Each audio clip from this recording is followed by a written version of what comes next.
తిరిగి వచ్చే వేళ విశ్వాసం మనం కనుగొనునా అని ఏమంటున్నాడు? ఒక భక్తుడు వాడుతున్నాడు. విశ్వాసం ఉండదా? మనిషి కుమారుడు ఎవరి దగ్గర? యేసు ప్రభువారు. ఆయన యందు ఎల్లప్పుడూ మనం ఏం చేయాలి? ప్రార్థన చేయాలి. దానియేలు ఏం చేస్తున్నారు? ఈయన ప్రార్థన చేస్తున్నాం. మన ప్రార్థన జీవితం ఎలా ఉందనేది మనం పరీక్షించుకోవాలి. హల్లెలూయా, హల్లెలూయా, హల్లెలూయా, హల్లెలూయా, హల్లెలూయా.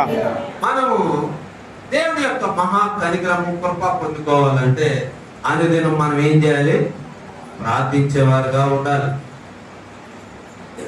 ఇదే రోమీయులకు రాసిన పత్రిక 1వ అధ్యాయము 21, 22. రోమీయులకు రాసిన పత్రిక 1వ అధ్యాయము 21,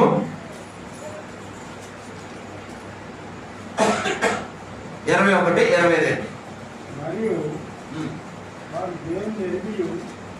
మరియు వారు దేవుని ఎరిగి మహిమపరచలేదు, కృతజ్ఞతాస్తుతులు చెల్లించను లేదు గాని తమ వాదముల యందు వ్యర్థులైరి.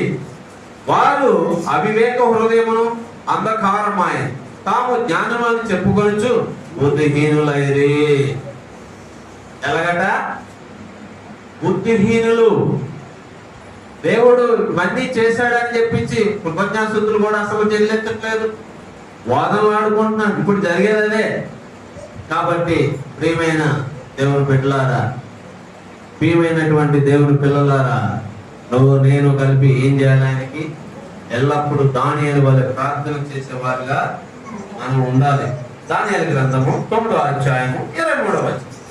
దానియేలు గ్రంథము 9వ అధ్యాయము 23వ వచనం.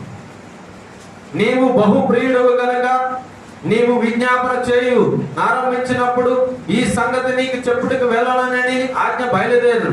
కావున ఈ సంగతి తెలుసుకొని నీకు కలిగిన దర్శన భావమును గ్రహించుము. ఏమంటున్నాడు? నీకు కలిగినటువంటి ఆ దర్శన భాగ్యం నాకు చెప్పు అని రాజు ఏం చేస్తున్నాడు? దానియేలుని అడుగుతున్నాడు. నువ్వు ఎప్పుడైతే నీ ఉద్యోగ స్థలం అవ్వచ్చు, నీ పని ప్రదేశాలు అవ్వచ్చు, నీ బంధుమిత్రులు అవ్వచ్చు, నువ్వు ఎలా ఉండాలి? ప్రత్యేకపరుచుకున్నటువంటి ఒక జీవితము జీవించాల, గడపాల. మీకు ఒక చిన్న ఉదాహరణ చెప్తా. లాస్ట్ మంత్ ఏప్రిల్ 24లోనే మా కంపెనీ మంచి శ్రీనివాస కళ్యాణం అని ఒక ప్రోగ్రాం చేసింది.